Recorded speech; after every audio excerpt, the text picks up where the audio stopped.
Labas rytas, laba diena, labas vakaras. Su jumis Greičio formulė ir kaip matot, mes esam šiandien nebe dviese, o tryse. Turim Arūnas, o per vidurį turim Diną. Labas, Dina. Labą.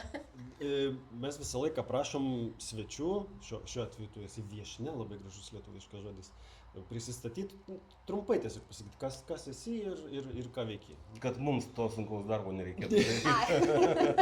Sukčiauja šiek tiek ir ne. Jo.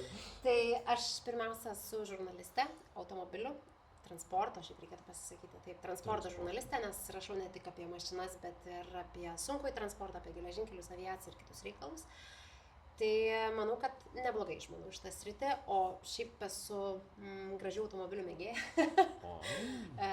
Kažkada slalomą važinėjau, labai mėgstu tam tikrą markę, nesakysiu kokią. Žodžiu, prie lenktinių. Būna ir tokių epizodų, yra tas toks adrenalino reikalas, bet aš sakydavau visą laiką, kad aš esu prasta lenktyniautoja, nes man adrenalino užtenka treniruotės ir aš labai mėgstu treniruotės, bet jeigu reikia stoti prie tikros starto linijos, man išmuša visus saugiklius ir aš tada... Aš per didelę dozę gaunu. Man per daug adrenalino. Tai tu esi kaip jeigu Formulėje 1 lenktynininkai dažniausiai būna kaip Pastoras Maldonado, žinai, Sergio Pérez, Juan Pablo Montoya kažkada, ne, tai karštos tokios atmosferos šalininkė. Jo? Taip, aš karštos atmosferos šalininkė.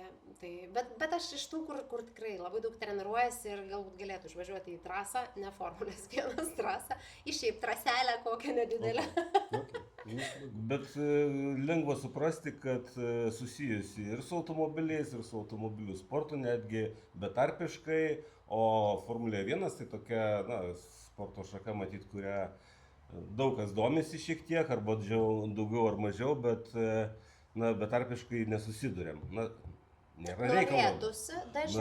Norėtųsi tikrai dažniau. Yra tekę susidurti tik su tokiais momentais, kad esu buvusi, pavyzdžiui, Stambulo trasoje, esu tenai vairavusi vienos akademijos, tiesiog turėjusi praktinių pamokų. Tai vat tiek esu pačiupinėjusi, kad, pamačiusi.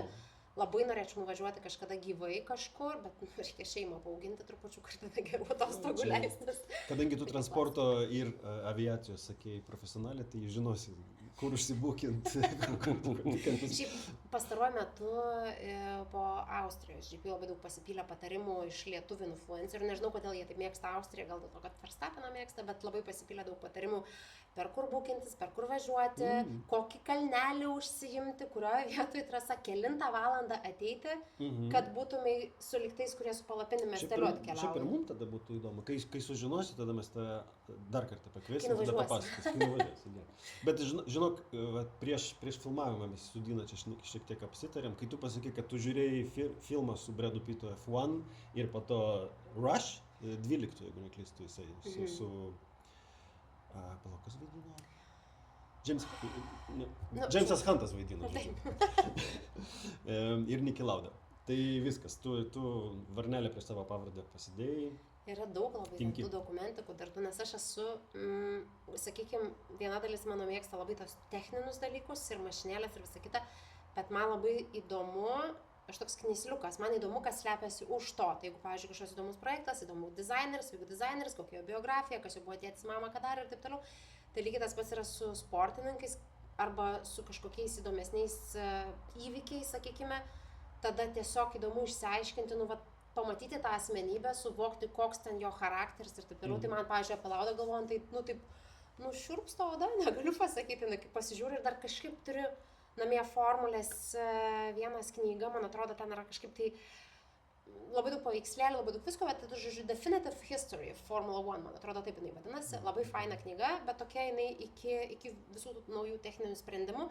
Tai aš ten kažkaip dar varčiausi pačią pradžią, besiruošdama čia, nes galvoju, ateisiu koks nors gėda.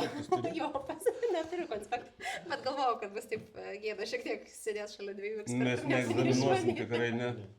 Tai va, tai pamačiau ten Laudos nuotrauką būtent iš tos konferencijos, kur buvo po tos avarijos, po to viso nudegimo sutvarstyta, visa randuota, kai buvo, kalbama apie tai, kad reikia daugiau saugumo reikalavimų F1 Tai vat kažkaip, nu, vat sakau, prisimenu tuos kadrus, visą kitą, tai vat šiurpsta dabar galvojant apie tas. Lauda tokia, ko gero, asmenybė Formulėje 1, kurį žino visi. Ir kuo jisai dar labai vertingas, kad jis labai didelį periodą užgriebė labai didelės transformacijos viso to sporto, techninė prasme, sportinė prasme, komercinė prasme. Tai Lauda, ko gero, galima, nu, kaip toks, nežinau, kaip kelrodė žvaigždė Formulės 1 istorijos. Man atrodo, kad yra labai svarbu tas, kad jisai ne tik, kad pats buvo dideliam periode, bet buvo ir tų iš tų tokių, kurie drąsiai kalba ir pasisako. Nes dabar, pavyzdžiui, na, tarkim, jeigu kalbėtume apie šitos laikus, tai man atrodo, kad yra tokių paburnojimų kažkokių, juos mes labiau girdim, nes socialinė medija labai plačiai veikia, labai daug dėmesio apskritai po Netflix visos tos serijos Formulė 1. Bet tiesiog tokių labai aštriai išstojančių ir sakančių, kad čia yra nesąmonė, čia yra negerai, čia nesaugu, nebeliko. Antra vertus, gal nebėra ir to, čia nesąmonė, čia nesaugu ir panašiai, nes tiesiog, nu, tokia sušukuota, sakyčiau, Verstappenas šiek tiek tą užėmė. Bet tas šukavimas vyksta ir dabar, realiam laike, jisai niekada nesibaigs. Aš tikiu, kad pasaulis netaps kažkuria diena idealiu. Ir tokių pasaulių, kurio niekas nenori gerinti kažkuria prasme. Kai kurie gerinimai gali į šoną sukti visai prieštaraujantį ir logikai, ir vertybiniai sistemai ir panašiai. Bet procesas įdomus, jį sekti įdomu ir visiems linkiu, kuriem ten, kai jų kumyras kažkoks pasitraukia iš sporto ar pradeda nelaimėti lenktynių, neįdomu, ten aš atsimenu, kad su Schumacherio pabaiga karjeros staiga atsiklijavo nuo Formulės 1 milžinišką masę žiūrovų vien dėl to, kad jie norėjo matyti tik Schumacherio pergalės ir nieko daugiau. Tai sakyčiau, kad reikia plačiau domėtis, nes tai yra toks liūnas, į kurį sulendi, paskesti visas ir išlys negali, nes tai yra tiek temų, pačių įvairiausių. Nežinau, kiekvienas žmogus, manau, gali rasti kažką savo tame ir, aš jokių būdų nedievinu Formulės 1, bet visgi ten sukasi patys geriausi, ko gero, specialistai ir iš daugelio pramonės šakų netgi sutraukti, kadangi pritraukia pinigai. Vėlgi, kaip mes jau kažkada šnekėjom, kad yra didelė dalis žmonių komandose dirbančių, kurie tikrai nedaug uždirba ir dirba labai sunkiom sąlygom, labai ilgas valandas, viršvalandžius, aukodami savo laiką, šeimą, sveikatą, netgi sakyčiau, ir uždirba tikrai nelabai daug. Bet yra, žinoma, žmonių, kurie ten visai gerai šiltai gyvena. Bet netgi kaip hobis, jeigu tu tik tai domiesi, o, pavyzdžiui, mano pavyzdys, aš pradėjau tik tai 99-ais, aš buvau jaunuolis dar. Bet aš pradėjau domėtis, po to prisijungiau prie F1 LT, po to tapau ten naujienų redaktorium, po to organizavau kartingo pirmenybės irgi Formulės 1 fanams 10-metį. Po to blogas, dabar čia tai Formulė 1 irgi lydi visą gyvenimą ir aš negaliu pasakyti, kad aš ten kažkokios komandos fanas ar lenktyninko, buvau ilgą laiką ten Irvainą palaikydavau, po to Raikkoneną, dabar tarsi nieko nėra, nežinau, Antonelis patinka, ten Morisas dar kažkas, bet tai nėra ta definicija, kur, aš turiu šitą ir jeigu ne jisai, tai aš jau išeinu. Kodėl? Aš tokį, netgi, kaip sakyti, labai džiaugiuosi, kad komentavimas mane lygtai, kaip sakyti, mano vertybių sistemoje mane įpareigoja nelaikyti nei vienos iš pusių. Tai aš galiu pasakyti, kad žinokit, tam reikia pastangų. Tai nėra paprasta. Bet vis tiek gaunam žiūrovų laiškus, kurie skundžiasi, kad mes ten vieną ar kitą pusę palaikom, o kitos pusės trūkumų, kurie tiesiog lenda į akis, nepaisom. Tai aš jums galiu ranką prie širdies pridėjęs pasakyti, kad tikrai ir aš, ir mano kolega, ir ankstesnis kolega tikrai deda visas pastangas, kad to nebūtų. Bet kad vieno ar kito lenktynininko ar komandos fanai tokius dalykus pastebi, tai yra natūralu, nes jiems egzistuoja tik tais vienas dievas, o visi kiti yra šėtonai. Na, Bet mes čia nesam oficialus transliuotojas, mes galim turėti savo. mes šioje vietoje ir šiuo laiku galime kokią nori nuomonę kepurėlę sakyti. užsidėti kieno nors ir sakyti, ten nežinau. Ai, dar kol mes nepradėjom, kaip sakyt, procedūrinių klausimų, reikia gal priminti mūsų žiūrovom, kad nepamirštų patiktukų spausti, prenumeruoti ir dalintis būtinai su visais draugais, kad mus matytų kuo daugiau žmonių. Ir Nebūtinai jie turi sutikti su mumis, su mūsų išsakytais. Jūs galite nesutikti, pasidalinti, sakyti, žiūrėkit, ką šitą kokie lopai, kokias nesąmonės šneka ir siunčiu tau, žinai. Būtinai užsiprenumeruokit Contribikas gali, nes iš to, ką mes surinksim, organizuosim prizus įvairius. Pavyzdžiui, kaip šitą kepurėlę. Šitą kepurėlę beje padovanosim geriausią klausimą uždavusiam vartotojui, kuris pasivadino Karvedys. Prašau tik tai kontaktų savo atsiųsk į gf.formulė@gmail.com. Po to įdėsiu čia kažkur tekstą. Kepurėlė tau pas. Už klausimą, kurį mes toj visi kartu ir aptarsim. O šiandien formatas mūsų bus koks. Tai svečią viešnią jau pristatėm, jį pati prisistatė, bet po to dar šiek tiek pasikalbėsim apie Formulę 1 galbūt. Būtinai pažvelgsim kartu į tavo greitąjį ratą simuliatorių akademiją, aptarsim, pažiūrėsim, kaip buvo, kas buvo. Didžiosios Britanijos Grand Prix be abejo, esminė tema turbūt, ant karštųjų šiek tiek žvilgtelsim į Belgijos lenktynes, kada čia jau bus jau netrukus. Ir kas dar? Ir turbūt viskas, tai turbūt pradėkim nuo to klausimo. Klausimas labai didelis, ilgas, kompleksinis. Ir aš įtariu, kad mes į tą klausimą atsakinėsim galbūt porą mėnesių. Serijomis, tokiais dozėmis tokiomis, kurias galima suvirškinti, nes klausimas iš tiesų atkreipia dėmesį į tokius dalykus, kurie, atsitiktiniam galbūt net žiūrovui mūsų podcasto gali šiek tiek praplėsti akiratį, žinias ir panašiai. Ir klausimas, į kurį atsakant, mums patiems taip pat reikia šiek tiek padaryti namų darbus. Tai aš nežinau, mes galbūt nebandysim į tą klausimą šį kartą atsakinėti, tiesiog paskaitysiu aš klausimą. Ačiū Jums už tai, ką darot. Tikrai norėtųsi, kad Formulės 1 bendruomenė būtų aktyvesnė. Bet jūs nenuleiskite rankų ir toliau tęskite, ką darote. O dabar klausimas. Papasakokite daugiau apie buvusias ir jau neegzistuojančias komandas. Labai įdomu išgirsti apie didžiausias komandų nesėkmes. Manau, kad mes tą pradėsime daryti reguliariai kiekvienos laidos metu, bet gabaliukais. Tarkim, mes vieną kažkokią paimsim komandą ir ją šiek tiek panagrinėsim. Taip, kad aš šiai dienai turiu, bet tu pasakyk. Jeigu turi, tai tada aš mielai sutinku sudalyvauti klausantis ir gal pridedant savo trigrašį. Taip pat įdomu būtų išgirsti apie didžiausius skandalus Formulėje 1. Dar įdomu išgirsti apie garsiausias duomenų vagystės vienos komandos iš kitos. Mes kalbame, žinoma, apie tas, kurios paviešintos buvo. O kai yra nepaviešinta? Ta, kuri buvo paviešinta. Apie didžiausias buvusias aferas, kaip pavyzdžiui suplanuota avarija. Tai tokia avarija suplanuota, žinau, vieną. Bet gal yra ir daugiau.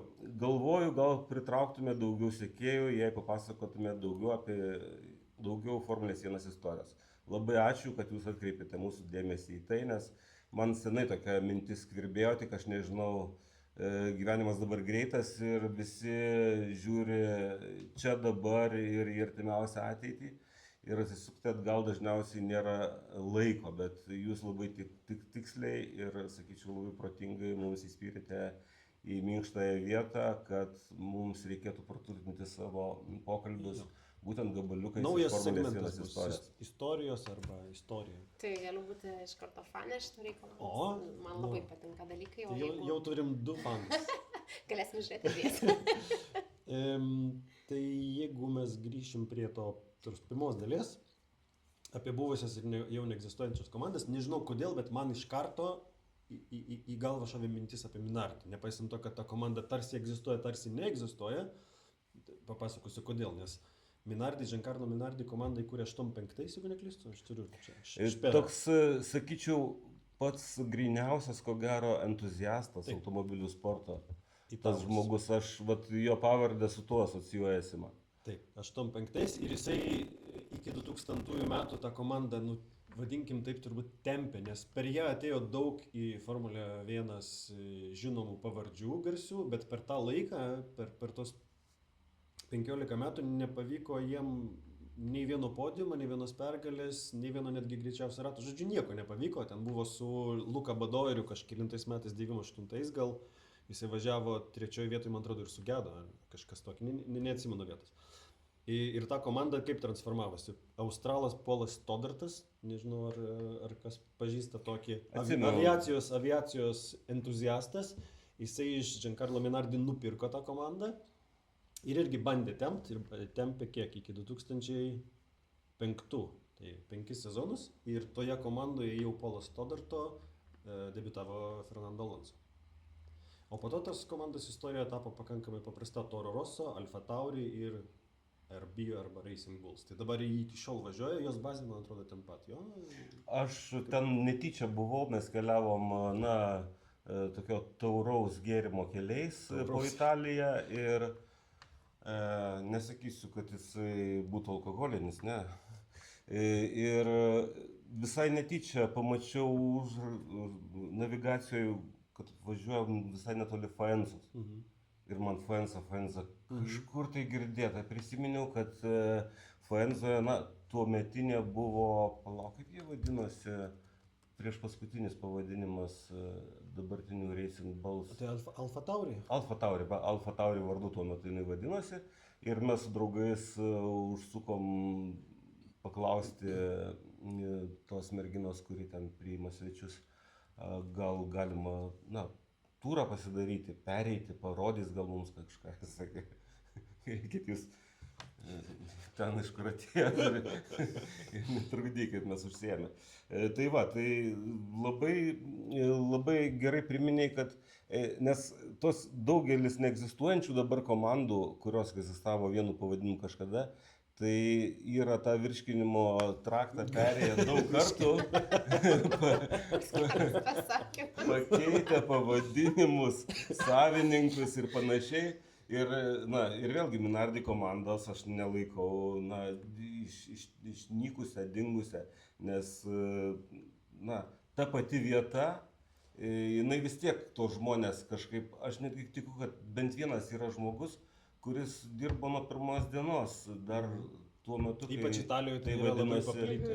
Ir man rodos, kad Red Bullis kažkaip savo istorijoje visą laiką ir mini tą visą kelią ir parodo, ir bent jau į tą patį pirminį tašką nukelia, pristatydami save ir tas šaknis tokias parodydami.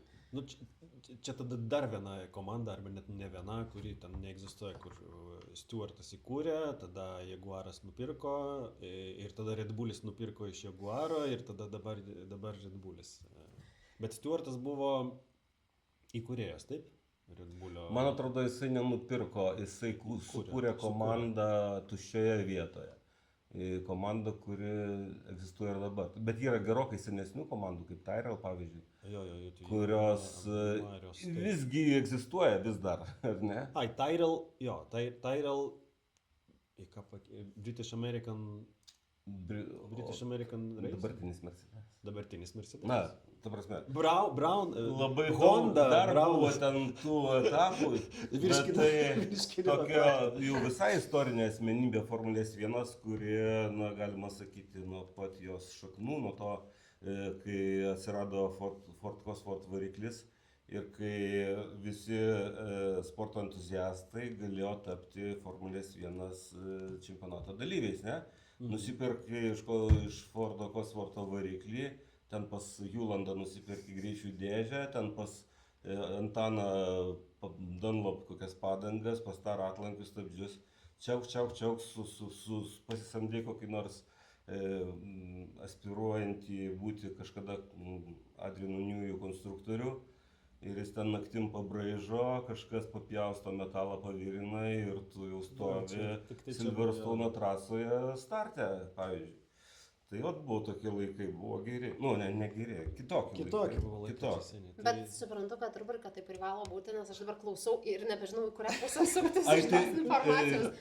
Mes tau duodam teisę bet kuriuo momentu į bet kurio pašnekovo pokalbį įsimaišyti, pertraukti, Papildyti, paneigti, trenkti į šoną, gal klausyk, ko aš čia atėjau jūsų paklausyti namuose, ar ne? Apie tą 7-8 dešimtmetį neįdomu. Tai aš tokia iš ankstinė premjera man gaunasi paprastai. Galėsiu pasižiūrėti. Gerai, tai dabar tada paklausiu turbūt tavęs.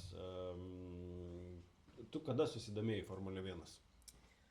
Mane susidomėti privertė darbas, galima sakyti taip. Tai nebuvo taip, kad aš... Per prievartą. Tai nebuvo ir per prievartą, bet tai nebuvo taip, kad aš tiesiog natūraliai, pavyzdžiui, tam būdama maža, kažkaip turėčiau galimybę žiūrėti, matyti, nes tikrai buvo... Per žurnalistikos... Jo, pakankamai retai. Ir kai atėjau į tą auto žurnalistiką, natūraliai šalia atsirado... kad ir tokie pavadinami, pavyzdžiui, Aston Martinas. Aston Martinas yra komanda, Mercedesas yra komanda. Ir labai man gražiai susisėjo viskas, nes technologijos persipinančios, kažkur kažkas išbandyta trasoje, žiūrėk, persikelia į realų gyvenimą. Ir tada, taip žingsnis po žingsnio, kai tu seki visas naujienas, tu matai, aha, etapas, aha, nugalėjo tas, aha, pavardas. Ir tada tu jauti, kad užsikabliuoji. Bet labiausiai užkabino tai tiesiog žiūrėjimas, nes net ir tie, kurie nežiūri, man atrodo, bet truputį turi tokį pamėgimą automobilių, jeigu jie atsisėstų pasižiūrėti bent vieną etapą nuo pradžios ir pamatytų, kaip visa tai užverda, kiek yra daug emocijos, ir atrodo, kad, kas ten, ratus suki, ar ne, ratus suki ir suki, bet tu matai trajektorijas, tu matai pastangas, o dar kai girdi iš lenktynininkų tas emocijas, ypatingai, pavyzdžiui, kad ir paskutinis Verstappeno tas visas, labai patiko. Labai patiko, net pasidomėjau, kas čia, kodėl čia ir kaip čia tas, nes nesekiau tas istorijos, kodėl buvo. Ir tada tu supranti, kad užkabina. Ir matosi tas labai, kai žmonės šalia prisėda, kurie šiaip neseka tos formulės dėl darbo, sakykime, kaip man reikia. Iš kvepalų pasaulio alegorija būtų viršutinės natos ir apatinės ir tos giluminės. Tai, kai tu jau pajauti tą kvapą, kai jau išsibarsto tas viršutinis, tie fanai, kurie pažiūrė, ai ten įrašą pažiūrėjo, ten tas laimėjo, neįdomu. Ir tada, kai tu užsikabini, tu tada pamatai tos momentus specifinius. Bet ir galima žiūrėti, tiesiog man atrodo, kad taip pasiemus grinai etapą, treniruotės, nes tiesiog įdomu stebėti manevrus, įdomu suprasti taktiką. O dar jeigu, čia klausime buvo labai daug tokių drama, istorija, afera, dar kažkas, tai jeigu trasoj lyja, kaip įdomu pasidaro iš karto. Ir daug tokių niuansų yra, kur net jeigu tu neseki, tau pasidaro įdomu. Tai man taip kažkaip natūraliai, tik tai tiek, kad šeiminės aplinkybės dabar man prasilenkia mano, sakykime, miego laikas ir Formulės 1. Mes palauksim. Ja, tai va. Tu turi kažkokią komandą arba pilotą? Man patinka žmonės, sakykime taip. Aš turiu labai tokį kvailą dalyką, kad man patinka kažkodėl tai palaikyti tuos, kurie silpnesni yra vargšiukai. Toks irgi turiu tokį nuo vaikystės matyti. Man kažkaip atrodo, mano uošvis labai gerai sako, aš išsirenku, kurie stengiasi ir man atrodo, kad kaip fainai, bet čia sulūžo, bet čia tas, bet tas.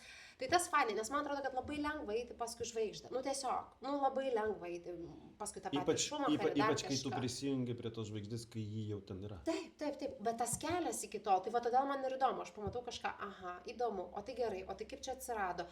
Pavyzdžiui, tas pats Isakas Hadžaras, net nežinau, ar pavardė, Adžaras gal taip reikėtų tarti. Tai, žiauriai fainai, imigrantai, motociklininkai, mokslininkas, tėtis, kvantinė fizika, kvantinė teorija. Ir tada tu supranti, kodėl, pavyzdžiui, visi ten ant šalmo galia formulės vis kartu. Ir tokios detalės ir sukuria visą tą dalyką, kur tu pradedi domėtis. Bet sakau, nes man žmonės, man asmenybės įdomiausios yra, nes man atrodo, kad ten yra taip sudėtinga, tikrai, tu turi tiek įdėti pastangų ir filmuose, ir toj pačioj Netflixo dokumentikose, nežinau kaip čia pavadinti, labai rodoma, kad tu tiek turi būti nusiteikęs, dirbti ir atiduoti visą save, kad per tą ir tu matai, kaip formuojasi asmenybė. Tai man, pavyzdžiui, labai fainas tas visas kelias, nes labai stipriai augina formulę. Tai va. Tikriausiai tie aplinkiniai žmonės, nes niekas vienas į formulę neatėjo, tam reikia milžiniško skaičiaus žmonių pastangų, šeimos, pradedant šeima būtent tai dažnai siejama ir su pasiaukojimu tų aplinkinių žmonių, nes dažnai ten turi užstatyti savo namus ir panašiai ir taip toliau, kad tas galimybės kažkaip sudaryti. Čia labai irgi įdomi tema istorija. Bet kažkas tuos žmonės turi įkvėpti, kad šitam vaikui reikia padėti. Jie tame vaikyje turi matyti ne tik savo sūnų, bet ir žmogų turinti kažkokį talentą, kažką daryti, kažkas gerai sekasi, kas jam įdomu ir panašiai. Ir Adžaras tai ko gero vienas iš tų žmonių, gal pirmas vaikinas, kuris kol kas laiko egzaminą Maxo Verstappeno komandoje. Tai pagarba, kaip jam toliau seksis gyventi, važiuoti formulėje ir panašiai, sunku pasakyti, bet labai gerai atkreipė dėmesį į patį Adžarą. Kaip jo vardą tarti, aš nežinau, nes... Aš sakau Izaukas. Anglai visą laiką Isaac tarė. Aš paskui tą irgi nuėjau, bet galvoju, kad nėra teisingai, o kad H raidės prancūzai netarė priekyje. Bet čia nesvarbu. Yra alžyrietis, tai vėl. Jisai yra prancūzas. Tėvai yra. Tėvai taip, bet jis tarsi pristatomas kaip formaliai pirmasis arabas, arabų kilmės lenktynininkas. Kilmės gal. Arabų kilmės lenktynininkas. Čia pas mus ta diskusija tautybės savoka Lietuvoje, kuri yra nuo sovietų mums užnešta ir ji yra neteisinga. Tautybė tai yra tavo pasas. Užsienį taip sako. What's your nationality? Mano pažįstamas, čia buvo prieš 2 metus, man atrodo, ta istorija mūsų podcastų metu, kai tu labai greitai suradai genealoginės šaknis, ar ne? Nes mano pažįstamas iš Singapūro, iš labai toli, su kuriuo aš niekada nebendravau tiesiogiai, tai yra bendravau tik tais interneto pagalba. Italų kilmės šveicaras gyvenantis Singapūre. Jisai man kažkada, o Rūnai, klausyk, o tu nenori patikrinti? Aš sako, kažkur tai mačiau, kad Jody Schechteris, jo vardas kažkaip siejasi su Lietuva. Ir vat aš Arūnui pasakiau, jisai, nežinau, per 15 minučių surado visą kelią. Ne taip trumpai, bet... Abiejų jo tėvų, Lietuvos žydų linija, abu iš Lietuvos. Ir tėvas ir motina atėjo. Tai va, tai pasaulis yra mažas. Gerai, dabar kol mes nepradėjom žiūrėti greito rato, čia beje labai ryšiasi su to įdomumu, su įsitraukimu ir kai tu pabandai pats, pati, mes, nesvarbu, jūs kažkas, kai pabandot bent jau ant simuliatorius arba kartingo trasoj, įsijungia dar vienas lygmuo, įsivaizdavimo tų lenktynių. Ar teisus esi? Įsijungia lygmuo, kad nori namie simuliatorių. Čia amžius jau nebe tas, kad kada nors galėčiau sėsti apskritai prie Formulės 1.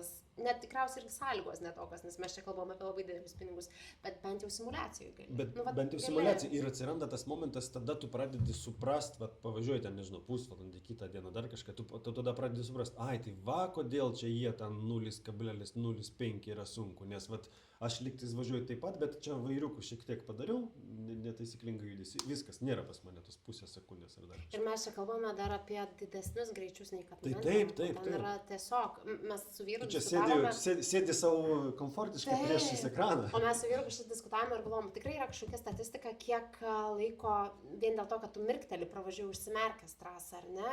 Ir kažkur vyras sakė, kad man atrodo, kad vieno rato pusė yra, bet tos mirktelėjimus sudėjus gaunasi, kad tu pat užsimerkęs pravažiuoji. Ir aš galvoju, tikrai, žvėriškai greičiai. Ir visą laiką aš prisimenu, kad, pavyzdžiui, lėktuvas Lietuvoje, Vilniaus oro uoste leidžiasi ant žemės maždaug 200 plus kilometrų greičiu. Ir aš galvoju, jeigu Formulė turėtų didesnius sparnus, tai mes kalbėtume apie tokį pakilimą. Formulė, aš nežinau šiuo metinių parametrų, bet jie apie 30% žemesni prispaudžiamas. Bet visai nesenai nereikėjo didelio greičio, 240, man atrodo, kad automobilis galėtų tunelio lubomis važiuoti. Tai yra generuoja prispaudžiamąją jėgą, kuri kompensuoja svorį automobilio ir panašiai. Ir kelis kartus viršyje jį netgi kylant greičiu, žinoma. O lėktuvo, man atrodo, keliamoji pradeda veikti ta keliamoji jėga 160 ar kažkas. Kažkas labai negreitai. Labai. Aš tikiu, kad kelianti jėga sparnuose atsiranda minimaliam srautui esant. bet kad jinai būtų pakankama tam, kad jos svorį palaikytų, tai tada taip, reikia didesnio šiek tiek greičio. Taip. Gerai, jau padarėm tokią fainą įžangą, tai to aš paleisiu turbūt, čia video, bet prieš video tu turi kokį nors gal, nežinau, kokią nors svajonę susijusią ar su tavo darbu, ar su automobiliais, ar svajonė automobiliais, ar, nežinau, kaip sakai, nuvažiuoti į Formulės 1 lenktynes, nu, kažką susijusio su autosportu. Daug aš tų svajonių. Ne, daug netik. Tik viena. Tai artimiausia, realiausia, esu susidėjus taupimo planą, nes labai noriu 911 garaže. O. Tai va, Nu, tai šitas. Čia teisingai. Bet turiu pati su savim susitarti, nes yra lygiavertis noras išvažiuoti į trasą, tiesa, aš slalomą esu važinėtoja, žiedas, Kačerginą man labai myliu, bet ne. O kitos trasos yra greičiausiai tolimesnės, tai va, tai reikia su savim susitarti, ar aš noriu išvažiuoti į trasą, ar aš noriu fainai pasivažinėti tiesiog. 911. Galvoju dar apie 786 Boxsterį esą. 911. Bet 911 man atrodo gražesnis ir visaip kaip. Aš kaip perėjęs šitą sprendimo, kaip čia, kančią galiu patvirtinti, aš turiu virš, 12 metai turiu irgi istorinį automobilį tokį. BMW. Irgi geras modelis. Kažkada vat galvojau, draugas man sako, tai niekada nenupirksi, ne, jeigu vis galvosi. Tai aš tada užsimerkiau vieną kartą, nuvažiavau pats, nupirkau Bremenę 840. Va, prašau. Tai senas. Tai va, iki šiol turiu ir išvažiuoju kartą, 2-3 per metus į kažkokį tai ten istoriją. Apie tą dvidurę su atsidarančiais. Jo, lempos tokios. Oi, kažkada mano jaunystėje buvo, tai va, kai pasirodė tas automobilis, galvoju, wow. Čia yra kažkas arti to, ko norėtųsi labai. Taip. Tai tas pats, aš jį gavau kažkada, pusbrolis man padovanojo, man buvo 13 metų, kaip dabar atsimenu, man pusbrolis Lenkijoje padovanojo žurnalą Samochodai Šveta. Ir ant pirmo puslapio 8 BMW ir aš galvoju, koks automobilis, tai ėjo metai. O klausyk, kodėl Kačerginė ne? Kačerginė man nelabai patinka dėl savo kokybės. Saugumo, taip, mes turim čia visai tą neseną atvejį. Žinai, kažkaip man susisiejo abiejų jūsų dalykai į praėjusį savaitgalį Lietuvoje. Vienas siejasi su tragedija Kačerginė žiede. Ir aš ten nei vieno žmogaus kaltininkų tarpe neieškočiau, nes ten ta vieta yra fabrikas žmonių naikinimo, gal taip reikia pavadinti, jinai absoliučiai yra pavojinga. Ir kaip ją padaryti saugesnę, aš neįsivaizduoju. Ir tą patį savaitgalį čia Vilniuje turėjom Žirmūnų, man atrodo, gatvėje incidentą susijusį su automobilių marke, su kuria siejama didžioji dalis, matyt, mūsų toj garsioji statistikoje nelaimių, visokių tokių keistų incidentų. Čia tas atvirkštinis mąstymas. Ne kiekvienas BMW vairuotojas yra agresyvus, o dažniausiai kiekvienas agresyvus vairuotojas nori pirkti populiacijos dalis, kurie ranką prie širdies pridėję pasakytų, kad jie tiki, kad būtent šitos markės vairuotojai yra psichai. Psichai vairuotojai renkasi šitą markę, tai aš tą ir sakau. Aš esu turėjusi atvirkštinį variantą, kadangi tenka pasikalbinti vis įvairių įmonių vadovų apie automobilius, tai esu girdėjus, kad norėtųsi vairuoti BMW, bet nesirenka dėl reputacijos. Aš žinau nemažai žmonių, kurie toj kategorijoje, kurie būtų šios markės klientais, bet tiesiog neleidžia savęs su tuo vardu Lietuvoje tokiu. Jūs mane čia sužlugdė. Ne, bet pavyzdžiui, su ta pačia Kačergine susijęs. Reikia tiesiog vairuoti mandagiai ir nepažeidinėti taisyklių. Ir mane labai džiugina visą laiką, kaip BMW vairuotojai mandagus, nes jų yra šiaip daug iš tikrųjų. Yra daug tolų, kurie ir posūkį parodo, ir išleidžia iš kiemo išvažiuoti ir panašiai. Žinot, mane labai sugrąžino į tą normalesnį vairavimą, nes Lietuvoje visgi yra toksai šioks toks savage tas dalis vairavimo. Nesvarbu ten ar Škoda ar dar kažkas, BMW ypač. Bet aš kaip pagyvenau Ispanijoje beveik 6 metus, ten yra išmokyti vairuotojai baudomis. Tai yra dešimtmečiai turbūt tų baudų ir baudos yra minimali 100, sekanti 200, sekanti 300, sekanti 400 plus ten taškai plus vairuotojo pažymėjimo atėmimas. O pas mus, kai baudos yra mažiausiai įspėjimas, suprantate. Kurį siūsti brangiau kainuoja negu.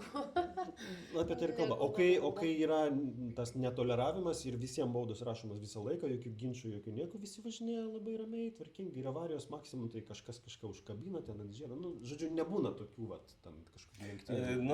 Aš sakau, aš visiems pasakoju visai atvirkštinį faktorių iš tos tokios atsitiau išmokusios visko Europos. Italijoje sustojau prie raudono šviesoforo. Nes jisai nesenai užsidegė. Tai mane per ištisinę dvigubą liniją dar 2 italai aplenkė. Čia yra kita šalis. Ir maždaug, taip, sukinėdami pirštą pro šalį važiuodami. Jo, čia yra. Aš gerai tokiu 2 dalykus dar, kodėl Kačerginėje ne. Kažkada Porsche, oficialusis gamyklinis Porsche turėjo savo pristatymus ir jie pasirinko Nemuno žiedo trasą. Tai aš mačiau instruktorių akis tam, kai mes važiavom, nes visi nori paspausti ir tas instruktorius važiuoja ir tu matai, kad žmogui nepatogu ir nepatinka trasa ir taip toliau. Ir jie sakė, ačiū daugiau niekada ir jie, taip oficialiai. Nes tie paspausti, tai negaliu paspausti. Mūsų normalių vairuotojų įsivaizdavimas paspausti yra visiškai ne tas, kas yra iš tikrųjų paspausti. Ir mūsų tas greitai važiavimas, tai jeigu gatvėse pažiūrės, tai visi labai mėgsta važiuoti greitai, kol automobilis važiuoja taip, ne? Tu pabandyk greitai važiuoti tiesiai, mažinant greitį posūkiai, didinant greitį posūkiai. Čia yra visai kiti dalykai. Tai va čia mano ta antra istorija, nes aš kai pradėjau vairuoti, aš tiek buvau prisižaidų žaidimų, kad jau galvojau, jau viskas. Ir aš tada išsilaikiau teisės ir aš tikrai verkdavau kiekvieną kartą prisiparkavus mašiną, kad o Dieve man pavyko, nes aš taip bijojau padaryti kažką. 3 pamoka vairavimo, instruktorių riedam nuo kalnelio ir aš užgesu, instruktorius sako, aš pirmą kartą matau mokinį, kuris nuo kalno riedėdamas užgesa, mokiausi su mechaninė pavarų dėžė. Tai mane išgelbėjo slalomo pamokos, nes aš tiesiog supratau, kad aš esu nedrasi. Tai aš nuvažiavau į slalomo pamokas, tai čia buvo 10 metų tikriausiai atgal. Ir aš taip sistemingai jas lankiau, išsiugdžiau save, bet kur man ten labai padėjo nuleisti tą visą norą pavažiuoti, paspausti tiesiai, nes aš ten tiesiog supratau. Nes tu ten supratai, kas tai yra, o žmonės, ta mokymo programa vairavimo, ji nesukuria nei vienos situacijos tos, netgi avarinės, netgi panašios į avarinę, todėl žmonės nesupranta, kas yra perkaitę stabdžiai, ten nežinau, kas yra staigus. Stabdžiai, man atrodo, kad apskritai yra staigus vairas, arba sąlygos eismo pasikeitusios. Taip. Lietus elementarus, provėžos. Yra tik tai tos yra šlapios dangos tos aikštelės. Yra. Tai pavyzdžiui, padaryk dalį tos mokymo programos, tai nežinau, 2 valandos to aikštelėje. Iš karto įsijungia visiškai kitą suvokimą. Gerai, tada pereisim prie...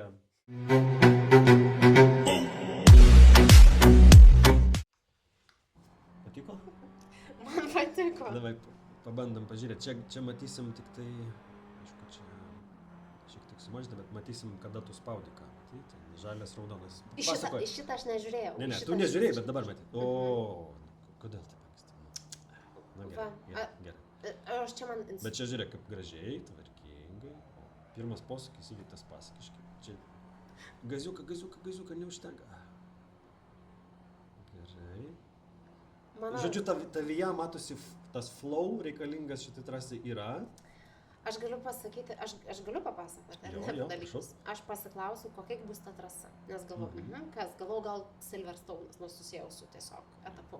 Ne, galvoju, gerai, Suzuka East, nukarpyta trasa. Gerai, galvoju, reikia pasižiūrėti daug video, kaip čia yra važiuojama. Kaip fainai, žiūrėk, kaip jį fainai įveikia šitą. Geriau negu mes abu, mes pravažiavome irgi praeitą. Bet laikas prastas ir aš žinau, kodėl prastas, nes... Šiek tiek atsargumo šiek tiek. Atsargumo buvo per daug ir mano yra bėda, kad aš esu treniruočių žmogus. Kol aš treniravausi, buvo pakankamai geras laikas. Ir man instruktorius, aš važiuoju ir aš esu labai daug pražaidus arkadų visokiausių. Arkaduose yra ta jungta pagalbinė linija ir jinai dažniausiai yra daugiau mažiau teisinga. O simuliatoriui taip nėra. Simuliatoriui tu turi intuityviai suprasti. Ir aš matau tą raudoną ir man koja patys spaudžia stabdį. Nes, tiesiog, mano toks yra refleksas raumenų. Ateina instruktorius, sako, klausyk.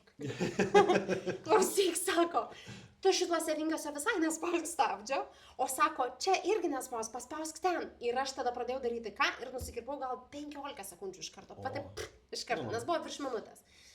Čia mūsų Raigardui Masterių linkėjimai. Jis yra nuostabus. Super, taip, super. Labai gerai paaiškina viską. Bet vėlgi tai dar kartą rodo, kad bet kokia galimybė, kurią galite už labai nedidelę pinigų sumą skirti savo patobulinimų įgūdžių, o aš manau, kad tam simuliatoriui įgūdžiai labai patobulinami, tai ten už kažkeliolika eurų. Litų. Keliasdešimt litų. Nesvarbu, aš manau, Už valiutos. reikia, raginčiau visus naudotis tomis galimybėmis. Tikrai, nes tai pagerins jūsų suvokimą, kas vyksta, kai jūs vairuojate. Galbūt išgelbės jums ir jūsų artimiesiems sveikatą ar gyvybę situacijoje, kuriai kilus jūs teisingiau sureaguosite. Jo, kažkokie susiformuos instinktai, Taip, nes, suvokimas. na, Mano instruktorius tai raumenis vadina reikia raumenų išmokyti. atmintim. Taip, Kad tu tiesiog labai yra raumenų, instinktyviai taip, sureaguoji. kai tu neturi galvot, ką tu darai, Nes tavo kūnas pamato. tavo kūnas pats elgiasi. Nes nebūtinai važiuot šitais ar ten kokiais Lemano prototipais. Nes jeigu tu pradėsi galvot, tai tu nespėjai jau. Jau. Tu jau nespėjai sureaguoti vairu, stabdžiu ar dar kažką. Gerai, tavo laikas. Bet not bad, kodėl? Aš, 53, 34. kai ruošiausi, ar ne, tai aš mačiau, kad yra geras laikas, 47, ar ne, tai jūs turite tą gerą laiką, 47. Čia instruktorius. Nu, tai va, Mūsų tai... yra apie PEM. Bet tai yra, žodžiu, geras laikas yra 47, okeiš laikas yra 52, 53, tai kaip ir mano toks vidutinioko. Nu, bet pripažinkim, aš tikrai turėjau 52 per treniruotės ir tiesiog, jau sakiau, Raigardui, man šlapi delnai, man karšta. O čia yra tas momentas, kur, man atrodo, Arūnas turėjo panašią situaciją, ne? Kur smegenyse įsijungia, gerai, dabar treniruotė, spaudžiu, o gerai gaunasi, gerai. O dabar reikia pravažiuoti, viskas treniruotė pasibaigė, reiškia free practice end ir dabar qualify. Ir jeigu ne, tai tu ten, nežinau, žvyrė atsidursi dar kažką. Ir tada įsijungia tas papildomas saugiklis ir tada gaunasi, kad tu negali to laiko savo pasiekti. Tai va, pavyzdžiui, tas pirmas užstabdymas, tenai tai tiesiog atsirado būtent dėl to ir aš manau, kad aš ten ir pralošiau. Ten tada, pavyzdžiui, tuose vingiuose, nes ašgi žiūrėjau labai daug video iki to, aš sapnavau tą suzuką, atsikeliu ir galvoju, virvėm mašinėlės, galvoju, jau tikrai. Ir aš net susiskaičiavus tuos vingius buvau, kur koks užėjimas, kaip čia, žiūrėjau, aš tą trasą turiu galvoj, bet kai išslalomas, ką išmoko, tai įsidėti galvą trasą su visais tais kugeliais. Ir tikrai galiu geriau, bet kaip sakė Raigardas, tiesiog reikia ir priprasti, ir pasitreniruoti. Tai man faina. Tokios taisyklės visiems. Tokios taisyklės, taip.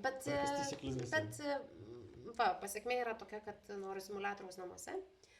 Ir dar pasiklausiu, ar konstruoja simuliatorius tokius, kur 4 metų vaikas galėtų atsisėsti, pasivažinėti. Sakau, konstruoja. Gali, tik tai reikia stabdžių pedalą turbūt iš jo, nes ten stabdžiai hidrauliniai tokie kaip tikram automobiliui, reikia rimtai spausti. Taip. Labai patiko. Tai ačiū Simuliatorių akademijai. Dabar turbūt Didžioji Britanija. Tai pirmas dalykas, kurį aš kartoju turbūt 3 ar 4 epizodą, tai Nikola Colov, mano bulgarų draugų tėvynainis. Turiu draugų bulgarų nuo senų laikų. Tai visą laiką mes pasičiatinom. Žiūrėk, Colovas laimėjo sprintą, Colovas laimėjo šitą.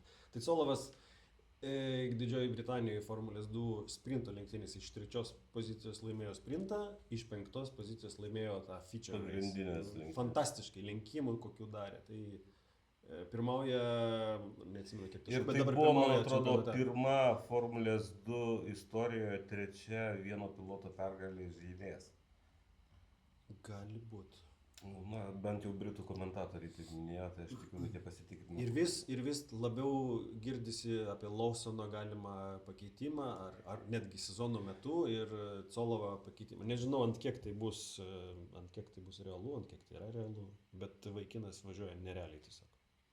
Tikrai gerai atrodo. Ir Silverstone'as tai trasa, kurią labai reikia žinoti gerai. Tai vienas iš dalykų, kodėl Luisas ten labai stiprus yra, tai kad jisai žino. Kadangi ten yra daug trajektorijų galimų Ir nebūtinai turi greičiausią trajektoriją važiuoti, kad tu nugalėtum varžovą ir panašiai ir taip toliau. Čia, kaip sakėm, raumenų atmintis. Buvo daug to dirbtinumo, kalbant apie lenkimus tos jojo.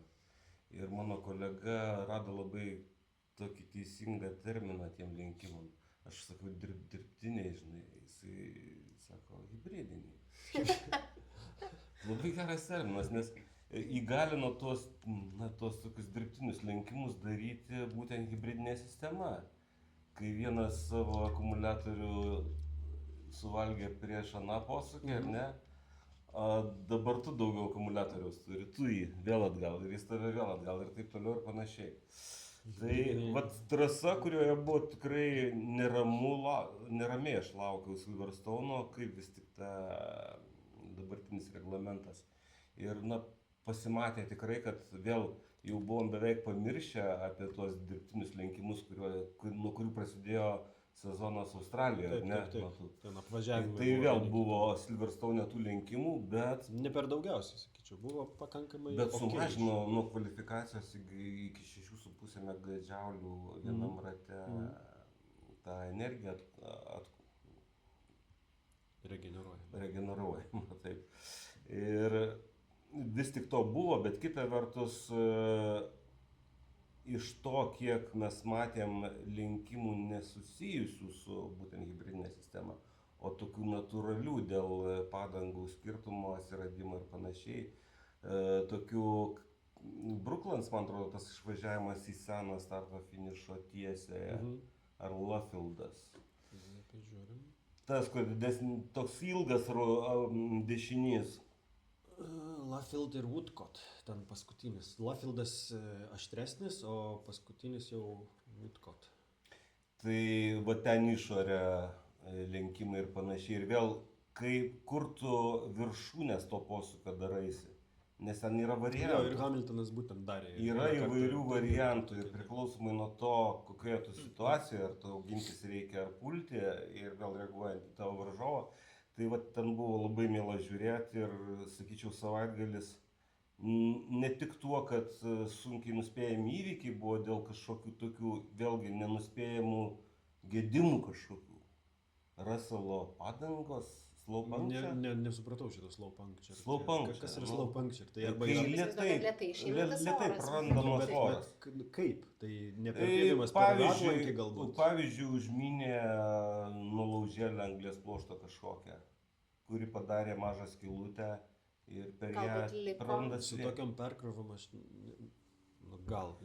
tai spėjau, kad ten galbūt ten daviklis daugiau. Nes labai keistas. Nes puncture, jeigu tu važiuoji vis tiek su tokiom perkrovom turi mažėti oras. Ne taip greitai, bet turi mažėti. Jeigu daviklis sako, kad žiūrėk, buvo tiek, dabar tiek, tai turi kuo toliau, to daugiau mažėti oras. Tai jie tą ir pamatė. Bet jis kaip važiavo, taip ir važiavo ten visą ratą. Jam iš karto sakė į boksą. Kitam. Tarkim. Bet slow tai žinai, jinai gali trukti nuo kibiro iki begalybės. Taip. Čia kaip tik 12 metų highlightsus. Tai va, nežiūrint į visus tuos įvykius, apie kuriuos mes dar pašnekėsim, tikiu, man vis tik buvo labai maloni ta dalis, kad mačiau daug tokių kovų trasoje. Tame tarpe ir ką tu minėjai Formulė 2, nes aš žiūrėjau ir Formulė 3, ir Formulė 2 ir visur buvo įdomu. Skirtingai šiek tiek, bet visur buvo įdomu. Tai, sakyčiau, savaitgalis, kurį vertėjo pasižiūrėti. Silverstone'as nedikai ten gimė Formulės 1 čempionatas prieš 6 metus. 1950. Pirmas ever Formulės 1 etapas buvo aerodromų. Ir vėlgi šitą, žinai, ten virš 500 000 žiūrovų rodė vienu metu transliacijos metu. Tai kažkas klaikaus, bet kita vertus, kai pagalvoji, kiek aplink Silverstone'ą yra susikūrę ir dirbančių gamyklėlių, įvairiausių biurų, visokiausių projektavimo, įvairiausios būtent lenktynėms pramonės. Ir komandų būstinių yra, ir Cadillacas, man atrodo, ten nuomojasi Silverstone'e kažkur. Tai aš tikiu, kad labai didelė tų žiūrovų dalis yra galimai iš aplinkinės tos pramonės industrijos, automobilių jo. sporto. Žmonės, kurie automobilių sportą, na, netgi darbe, jie, na, dirba su to sportu. Ir galbūt netgi ne Skaičiais pirmos operuoja, kartos. Medžiagom galbūt taip ir ne pirmos kartos, dėl to Silverstone tie žiūrovai yra labai suprantantis. Bet mes kalbame ir apie Didžiąją Britaniją, kuri turi labai gilias tradicijas Taip, automobilizmo, taip, dirbtuvėlių, taip, taip, dirbtuvių taip, taip, ir taip. tų etapų, nu tikrai. Ir juolab, ten yra nugimusi formulė. Tai Ne- nori, nenori, taip. Ne veltui viena iš spalvų automobilių vadinasi British Racing Green. Labai graži spalva. Ne, nu tai kažkada tarpukaryje visos šitos didžiosios valstybės Turėjo savo spalvą. spalvą. Ir šitą mes muziejui buvom, nes, pavyzdžiui, buvau Muliuze, yra milžiniškas, didžiausias pasaulyje, matyt, Bugatti muziejus. Visiems rekomenduočiau pasižiūrėti, nes kas yra pramoninė dailė, dizainas mechaninių dalykų, tai ko gero geriausiai tais laikais dar demonstravo būtent Ettore Bugattis, kaip varžtai pas jį. Na, kiekvienas daiktas yra su tokia meile sukurtas, pagamintas, medžiagos, paviršiai. Jeigu vienam metalui tinka blizgus paviršius, tai pas jis ir bus blizgus. Jei kitam metalui bus šiurkštus tinkantis paviršius, tai jis ir bus toksai. Ir jie tarpusavyje dar dėrės visai ir mechaniškai, žinoma, bet ir estetiškai, kas irgi yra klaikiai svarbu. Kodėl aš apie tą muziejų net pamečiau? Apie spalvą mes Apie kalbėjome. spalvą. Va. British Racing Green. Tai šitą buvo žmonių, kurie besilankant tame muziejuje sužinojo, kad Bugattis yra prancūzų markė. Nes, kaip sako, na, pavardė Bugatti, tai aišku, kad tai yra italas, ar ne? Bet iš tikrųjų jisai yra italas, bet Bugattis įmonė, kuri kūrė automobilius, sukūrė Alzase, Prancūzijos teritorijoje, kuri vėlgi ilgą laiką buvo labai okupuota vokiečių ir labai vokietinama smarkiai. Nes dabar Alzase važiuoja prancūziškų pavadinimų, viskas Vokiškai taip. Na ten, tiesą sakant, jie turi savo kalbą, kuri artima vokiečių kalbai ir panašiai. Tai va kodėl Bugattis to apie spalvas. Tai jūs prisimenat tarpukarinius Bugatčius tikriausiai, matę šimtus. Prisimenam, ne, bet... Ir kokios spalvos, na, bet matėm, akise jo, stovi. jo. Kai pasakai žodį Bugattis ir, na, istorinis Bugattis, tai jisai kokios spalvos? Juodai baltas. Jisai bus mėlynas, o kodėl jisai mėlynas? Todėl, kad jisai Todėl, kad prancūziškas, taip. Alele Blue. Dėl ko Ferraris yra raudonas? Todėl, kad italų spalva buvo raudona. O vokiečių buvo balta, bet tada, kai prieš karą Nulupo. Mercedesas su Autonionu pjovėsi dėl tuo metu Grand Prix vykusių lenktynių, tai dar nebuvo Formulė 1, bet buvo Grand Prix lenktynės. Tai du gamintojai didžiuliai vokiečių pjovėsi ten ir tarp kitko Autonionas naudojo, kaip ir dabar Formulėje 1, vairuotojas, variklis buvo už vairuotojo nugaros, ar ne? Nors ten buvo ir 12, ir 16 cilindrų, ten įvairiai, padangos tokios. Va, tai vokiečiai buvo balti, ar ne? Bet toje konkurencijoje, kai projektuoja ilgai ir brangiai ir greitai gamina bolidą kitam sezonui, jį pastato ant svarstyklių keli kilogramai virš limito. Nu, taigi tu žinai, kad tavo varžovas tikrai atveš automobilį ant limito. Tai tada duodi įsakymą mechanikam nušlifuoti dažus. Jo. Ir taip atsirado Silvera. Ir taip Silveraros taip atsirado, taip, baltus dažus, nes vokiečių spalva buvo balta. Nušlifavo dažus, pasidarė, kadangi kėbulas dėl svorio buvo, žinoma, gaminamas iš aliuminio. Atsirado Na Silveraros. va, dar vienas istorijos ekskursas. Grįžtam prie Didžiosios Britanijos, nes nespėsim aptarti viską čia mes. Tai savo, Gerai, savo pirmės, viskas. judam Tai pirmyn. prasidėjo Didžiosios Britanijos Grand Prix tokių keistokų Lego paradų, praeitais metais buvo jisai, jie ten po du važiavo tokiais automobiliukais, šiemet kartingus, go-kartus padabino arba aplipdė Lego kaladėlėm ir įdomu buvo ne tai, kad jie ten važiavo, nu kaip parado dalis, bet FIA prezidentas atsisėdo ir Stefano Dominicali irgi atsisėdo pravažiavo, nu tai keista. Vinsulėjimas, man atrodo, netgi su kostiumu važiavo. Vinsulėjimo darosi ten per daug. Jo, jisai visur diktatorėlis, toks mini diktatorėlis. Bet reikia paminėti, kad Lego Activationą puikų sugalvojo savo produkcijos, beje. Gerai.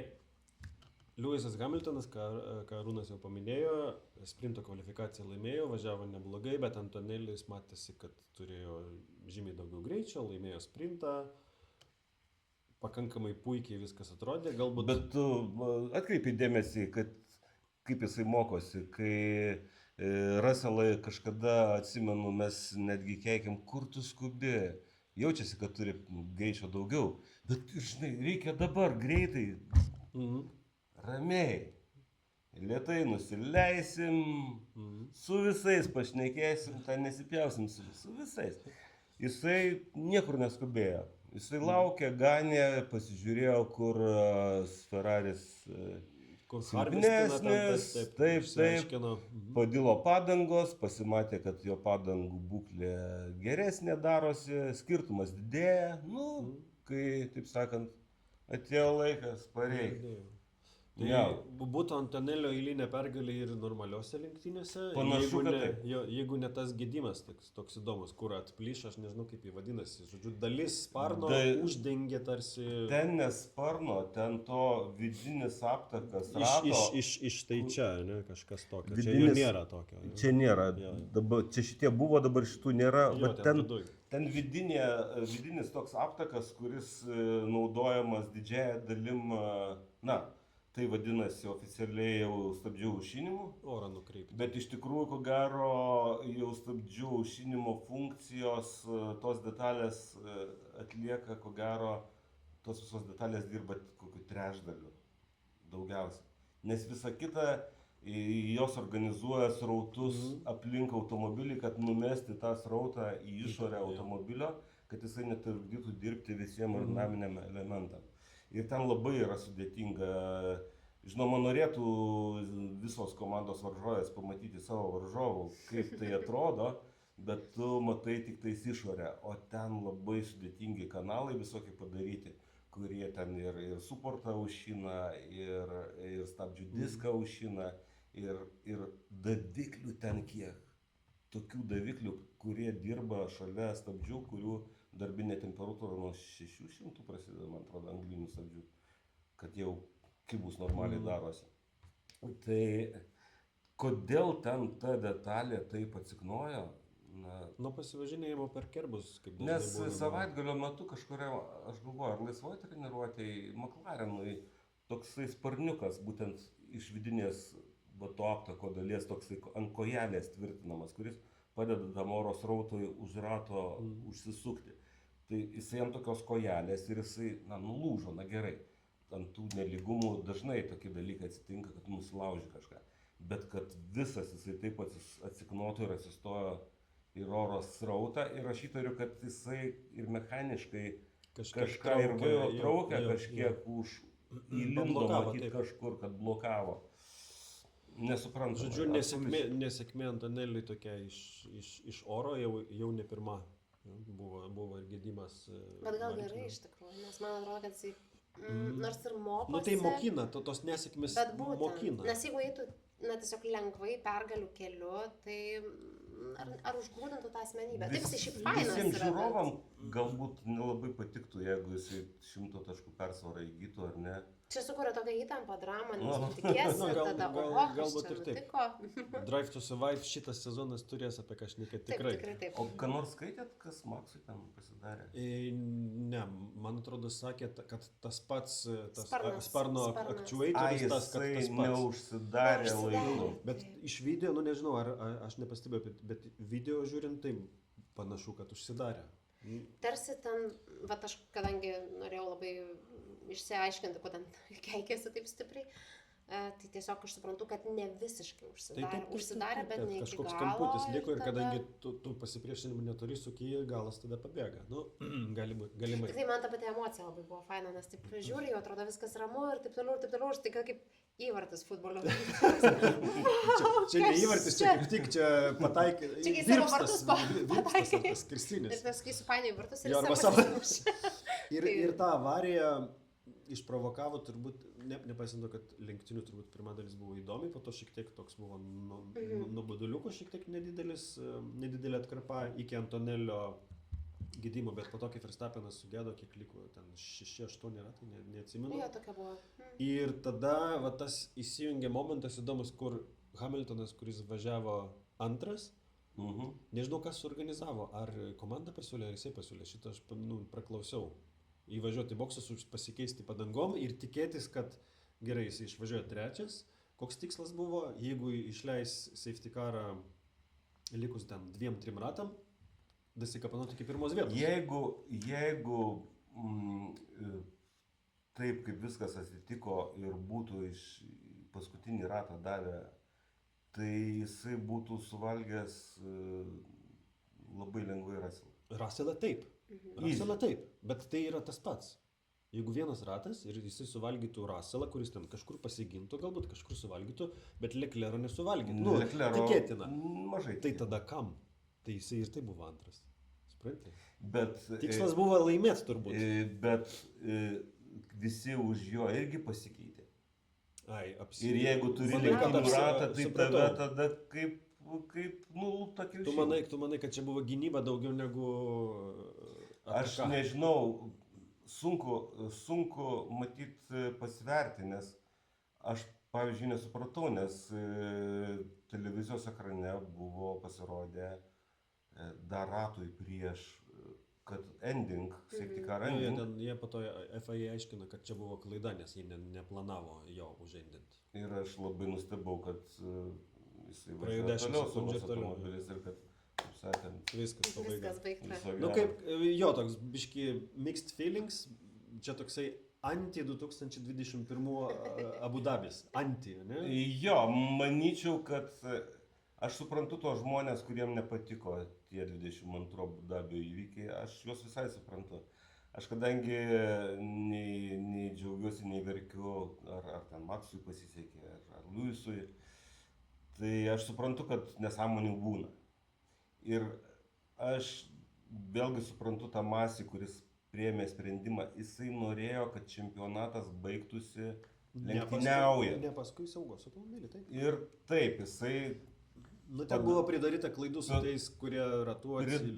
Padarė tą klaidingai, bet jo pastangos buvo, tikrai neblogo nori. Mes jau tą esam paskyrę pusę epizodą. Mielai būčiau pamatęs bent vieną ratą Silverstone lenktynių pabaigoje. Taip. Ir manau, ten žiūrovai būtų mielai pamatę. Tai va čia toksai atsakymas, kad nes tada ta rizika atsiperka. Dažnai gero sprendimo nėra. Taip. Tu turi priimti kompromisinį sprendimą, tik tais ko tu labiau nori tada. Baigėsi kaip baigėsi. Taip. Dar Didžiąją Britaniją turbūt užbaigsim, bet tokį momentą pastebėjau, man atrodo, paskutinėse 3 ar 4 lenktynėse kvalifikacijos į trečią dalį, į Q3, išeina tos pačios 5 komandos. Beveik visada. Tai yra Mercedes. 4 Racing Balls. Taip, 4 plus Racing Balls. Labai įdomu. Iš pradžių pirmose keliose lenktynėse nebuvo, bet dabar matom tos pačius 5. Ir jos yra daugiau 2 ir 1. Racing Bulls yra ta paskutinė palipėjusi, nes jie visą laiką užima beveik visą laiką 90 vietą. Tada McLaren su Red Bullais ten maišosi kažkaip. Bet matai, tai susiję labai su tavo grafiko upgrade'u vadinamu, tai yra patobulinimo automobilio. Ir vėlgi, kiekvienas automobilis, negalima sakyti gimtai pagal genetiką ar kažkaip, bet tam tikras kratinys kompromisų, kas yra kiekvienas lenktynių automobilis. Jisai skirtingas kratinys yra vienoj komandai, skirtingas kratinys kitoj, dėl to kažkuriuose trasose limpa lengviau, geriau, važiuoja Vienas automobilis pasibarstymas, kitos. taip. Tai vat yra tas, kad visų pirma automobiliai yra skirtingo tinkamumo kiekvienai trasai. Ir antras dalykas, kad tie grafikai, kada tu atsiveži didesnį ar mažesnį paketą labiau arba mažiau efektyviai dirbančių patobulinimų. Bet tiesą sakant, mane tai šokiravo Ferrario greitis kvalifikacijų. Aš absoliučiai to nesitikėjau. Absoliučiai nesitikėjau. Visiškai. Aš tikrai būčiau, rankos gal nedavęs, bet aš prieš savaitgalį buvau labai skeptiškai nusiteikęs dėl jų galimybių, nes man atrodė, kad Austrijos žiedo natūra labai parodė jų, kaip sakyti, trūkumus ir Silverstone'as taip pat turėjo kirsti per vieną vietą smarkiai jiems. Reikia iš pinigų. Tai va, tai jie dirba ir šitą, žinai, ir Leclerc'as akivaizdu, kad mes jau šnekėjom apie tai ne vieną kartą matyt, kad Hamiltonas sulindo jam į galvą normaliai. Bet po šeštadienio pasikeitė kažkas. Nepasikeitė, bet ko gero, kad Leclerc'as dirba su savimi ir dirba su automobiliu. Jisai kažkas nelimpa jam. Savybė. Aiškino, kad po šeštadienio kažkas surado. Taip kaip Hamiltonui pernai nelipo, taip. Bet aš Hamiltonui kitą pavyzdį. Aš teisinau Hamiltoną, kad negali žmogus ateiti visai kitokią labai komandą, greitai viską, su kitokia darbo kultūra, su kitokiom procedūrom ir visą kitą, su kitais žmonėm ir negali tai imti ir taip susijungti kaip tu kištukai įkiščia į sieną. Tai bet Leclerc'as, aš galvojau, kad tai vien psichologinis dalykas, bet panašu, kad jisai dirba su inžinieriais ir ieško būdų, kaip tą automobilį padaryti. Ir jeigu jisai sakė, kad kažką rado šeštadienį ir jam pavyko aplenkti galų gale Hamiltoną, po jau nežinau, čia 4 savaitgalis, kai jisai nepagauna Hamiltoną. Jam pavyko aplenkti kvalifikacijų, žinoma, ir tai davė. Aš netikėjau, kad jie laimės lenktynės. Aš tai maniau, kad laimės Hamiltonas. Po Antonelli, bet po Antonelli tai... Absoliučiai neįtikėtina, kad Leclerc'as laimėjo Silverstone. Visiškai out of blue. Bet man buvo labai faina. Tai dabar bus dar viena trasa, kur Ferrari turėtų būti irgi stiprus, bet ypač Lewisas Hamiltonas. Nes jisai turi irgi rekordą 5 pergalės. Iš dabartinių Spa trasoje. Bus įdomu. Verstappenas irgi turi 3 pergalės toj trasoje. Ten yra įspūdingas Oruž ir Radiontas posūkio kompleksas, kur visi vadino Oružų, ta kuri viršų. Iš tikrųjų, Oružas yra ten apačioje. Upelis teka apačioje. Tai ta vieta apačioje yra užsioksidavusio vandens upelis. Man tik tai įdomu, ar bus įgyvendintas pažadas, kur buvo duotas Verstappenui po šitų visų kelių savaitgalių, kad dabar privaloma įsiklausyti inžinieriams į tai, ką sako Maksas, ir padirbėti, kad nebūtų tų keiksmažodžių ir nebūtų, nes jis ten tą mašiną tiesiog iškeikė. Tai vat man įdomu.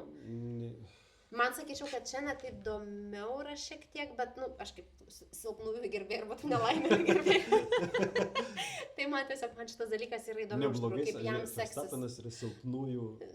Nelaimėlis jisai, tikrai, žiauriai buvo gaila. Ir, tikrai buvo žiauriai gaila, nes atrodo, tu stengiasi, darai viską ir tau pasakyti. Bet žinai, tokiu požiūriu, sportiniu požiūriu, tai, aišku, Maksas buvo, ko gero, visą galvą peraugęs paskutiniaisiais metais varžovus. Tuose kontaktinėse kovose su Hamiltonu. Jisai jau parodė, kad jis yra jau visus priaugęs ir dar visą tai patobulino. Ir jeigu jisai būtų turėjęs, greitą automobilį, tai šiek tiek būtų pasidariusi formulė tokia kaip šumio laikai, žinai. Šiek tiek per didelio persvara buvo. Tai gal ir gerai, kad kitais būdais išsibalansuoja tie dalykai, žinai. Kad jam reikia. Tai auga, man atrodo. Manau, kad tie pokyčiai yra tik tai gera. Bet žiūrėkit, jeigu taip irgi istoriškai pasižiūrėt, tai įdomiausi sezonai visą laiką būna tokie, kur čempioną mes sužinom ko vėliau. Ten 2012 tie patys, ten 7-8, ten prie paskutinius porą metų, įskaitant ir tą pačią kovą, kur Abu Dabėje pasibaigė tarp Verstappeno ir Hamiltono. Tokie sezonai yra žymiai įdomesni. Negu ten vidury sezono žinai, kad jau viskas, tai aš atsimenu, kada Schumacheris 4 laimėjo Prancūzijoje, užsitikrino titulą. Tai čia buvo ten 2/3 dar, o antras buvo Rubensas Barrichello. Tai, o trečias ten, nežinau, ten aš neatsimenu dabar. Montoja Hakinė. Bet klausyk, aš sakyčiau, kad po techninio reglamento pakeitimo tokio didelio, taip, kad čempionas bus aiškus vidury sezono, tai yra arti 100% tikimybė. Nes kažkas pradės sezoną su milžiniška persvara, kurios niekas nespės taip greitai neutralizuoti ar sumažinti smarkiai. Tai jeigu mes dabar dar turim tokią situaciją, kad artėjom prie vidurio sezono ir neturim čempiono, tai aš manyčiau, kad labai gera situacija. Ir kad mes turim netgi 2 Ferrari pilotus laimėjusius lentynes. Nuostabu. Ir vėlgi McLarenai buvo stiprus kada Miamio savaitgalį, ar ne? Red Bullis labai arti kažkada čia buvo. Žinai, ką parodo tas... Red Bullis vos nelaimėjo Austrijos. Taip. Faktiškai, jeigu ne kažkas, jis būtų laimėjęs. Bet tą parodo kvalifikacijos tie atsilikimai. Jeigu tu top 10 pažiūrėsi, jeigu tarp top 10 praeitais metais buvo 0,2, tarkim, dabar kai matai sekundę, tarkim, ar daugiau, vadinasi, yra dar kur tobulėti. Ne, taip, tas procesas vyksta. Ir tie pasikeitimai, netgi tose 4-3 komandose. Bet ne, tai nėra smarkiai dominuojanti situacija, kokią mes turėjom ten 14 metais, ten į vienus vartus. Jeigu tu prasidūrei, kaip Russellas padangą, sustojai, pasikeitei ir nukritai paskutinę vietą, tai tu blogiausiu atveju būsi antras. Jo, būtent. Tai ta linksma gaida paraginsim visų laukti Belgijos Grand Prix. Bus įdomu, nes ten gali palyti, o ten kai palyja, tai vienoje vietoje gali palyti, kitoje vietoje saulė šviesti. Viena fainiausių trasų matyti, kurioje matyti lenktyninius automobilius važiuojant visada įdomu. Ir ką dar? Na, vėl priminsime, kad spauskit patiktukus, patinka jums ar ne, nesvarbu. Prenumeruokite, dalinkite su draugais. Dėkojam visiems žiūrėjusiem, dėkojam, žinoma, mūsų viešniai. Prenumeruokit Contribui, uždavinėkit klausimus, nors mes dar turbūt keletą mėnesių atsakinėsim į kolegos, kuris laimėjo. Jūs jau pažadėjot rubriką. Į kai kuriuos klausimus galima gana greitai atsakyti. Taip. Uždavinėkit klausimus, gausit kepurėlę ir iki kitų kartų, kur mes turėsim kitų svečių su kitais greitais ratais simuliatorių akademijoje. Ačiū. Ačiū, čiau. Iki.